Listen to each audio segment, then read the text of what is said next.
I got drip for sale. I got drip for sale. I got drip for sale. I got drip for sale. I got drip for sale. I got drip for sale. I got drip for sale. I got drip for sale.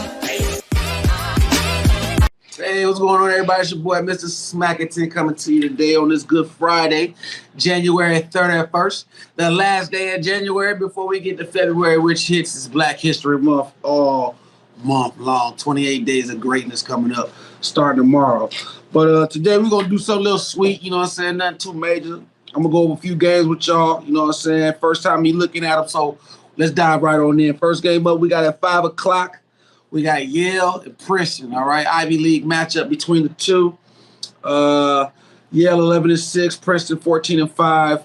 Yale 2-5 on the road. Princeton is 6-2 at the crib. But Yale in the last 10 games owned Princeton on the money line 7-3, and they own them against the spread 6-4 in the last 10. The only thing that's a little bit even and out of place is the total, which is at a 5-5, all right? Last game played in Princeton was in February last year. Princeton covered the spread. It went under. Before that, they played in Princeton. Yale won. Yale covered, and it went over. Okay, so this year, I'm looking at a few things from Yale. I know Yale likes to get buckets, all right, and I know Princeton's been playing ass backwards lately, okay, and I just don't like what I see from Princeton. They've been really struggling first halves of games to find a way to come back second half. So this particular game right here, I'm loving Yale all the way first half right here. If Princeton does decide to come back, it will be late. But the way Yale keeps their foot on the gas, it might be a little difficult. But Princeton can win at home. Like I say, they just been playing a little ass backwards these last few games, okay? But I think that they can possibly try to slow down Yale, okay? That's the thing about Princeton. They do have some D. It just hasn't really been as what they wanted it to be as of lately. They've been looking really funny, man. So like I say, my main thing here is probably Yale in the first half. They're going to come in fiery hot. Like I said, especially since Princeton's been having a problem scoring. First half, they just been getting their mojo second half of the game, which is why they came back the other day. They was down like almost double digits. It was embarrassing. I do really like Princeton, though, to cover full game spread. So I'm thinking about Yale first half and Princeton full game spread, all right? Looking at that. Next game up is at 6:30. We got Georgetown and Butler. All right, division game as well, Big East. Okay, Georgetown 10-4 at home. Butler is 0-5 on the road. I mean, they are absolutely dookie juice on the road. But in the head-to-head, Butler owns them 7-3 on the money. They're even against the spread, and there has been 7 unders in the last 10.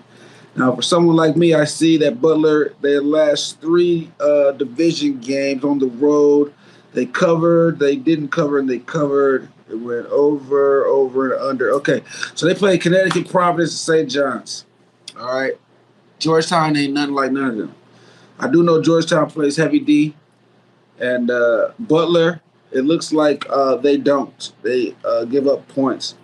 And I believe Georgetown needs a good win after coming off of 2 hard losses in the division after playing 4 divisional opponents. Actually, they last 7 games have been all division opponents. They are not looking good as of lately against the division. I'm not going to lie to you. That's just not something I like to see. But I do know that, like I say, they can play D. They might try to slow down the game. I'm just going to sit there and look at Georgetown to keep this game in the under. Like I said, they should want to play with heavy D coming off of 2 losses. It's unacceptable. Okay, unacceptable for Georgetown. So we're going to go ahead and mess with that under right there. For 6:30, it's going to be like 140, 139.5, something like that. Next up, I got Akron versus Kent.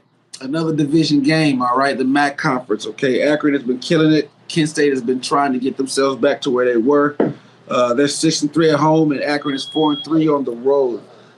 This last game I took Akron to get their solo under. It's just on the road. They just don't really seem to score like that against certain teams, how they would at home. Akron, I'm talking. And Kent State as well. They've been a little funny, but, I think they're going to turn the game around. I expect this game right here to be a glorified under game, okay? Just Kent State, they just play really good D. All right, Akron, yeah, they're going to find their shots and everything like that, but I don't expect this game to go over. I don't see 70-70 here at all. This should be a nice paced, low-scoring matchup between the two. I kind of like Akron on the road here. Based off of how I see that they have been playing against Kent. They own Kent on the money 6-4. The head-to-head is 5-5. The over is at 6-4.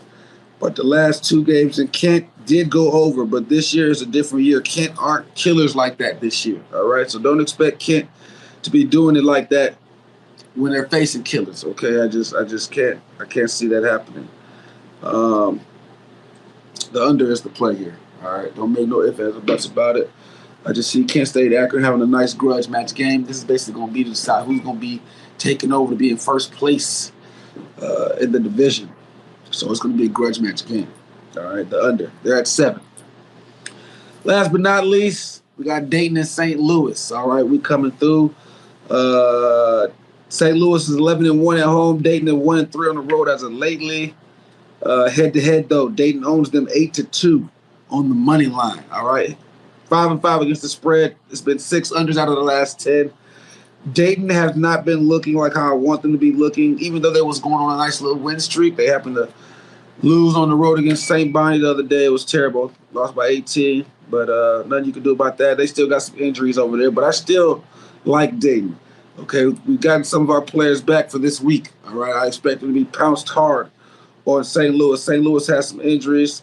That does not look good for them, as well as they look like to be handsy. They're going to be fouling against Dayton today. I think Dayton bounces back, all right, on the road here. I don't care about St. Louis's record at all. I do see that in St. Louis, 2 out of the last 3 St. Louis has won, but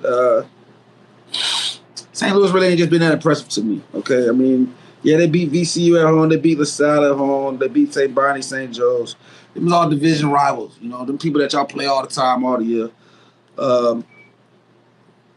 Just like Dayton, you know what I mean? But if you play them all the time and Dayton's been whooping your ass, I don't see why it should stop. Okay, like I say, two losses for Dayton. I don't see it on the road. Their last 3 games on the road, they've won 1 and lost 2. This is where they turn that leaf right here. I just definitely love Dayton to bounce back, especially with the injuries no longer being a factor for the Flyers. So let's look for the Flyers to come in on the road. Money line. You heard me? Money line. All right, they plus money. If you want to take them to plus 2.5, you can, but I'm coming to see Dayton take it all right? So just to recap today, like I say, just 4 games for you to look into. We got the Yale game at 5, Yale at the half, Princeton full game spread. All right, you can tandem that or you can one pick both. Okay. We also got the Butler and Georgetown game. Okay, Georgetown game in the under at home. Okay, we got Akron and Kent State also in the under, grudge match. And last but not least, we got Dayton Flyers on the road in St. Louis coming to take that shit on the money line. All right, it's your boy, Mr. Smackington, coming to you on the 31st. Like I said, Black History Month starts tomorrow. Free plays ain't going to be free for Black History Month, so y'all better tap in, man. Follow me on Winnable. Follow me on X. Tap that subscription, man. Catch me on Pick Management Network. It's your boy, Mr. Smackington, man. Holla. I got drip for sale. I got drip for sale. I got drip for sale. I got drip for sale. I got drip for sale. I got drip for sale. I got drip for sale. I got drip for sale. I got drip for sale.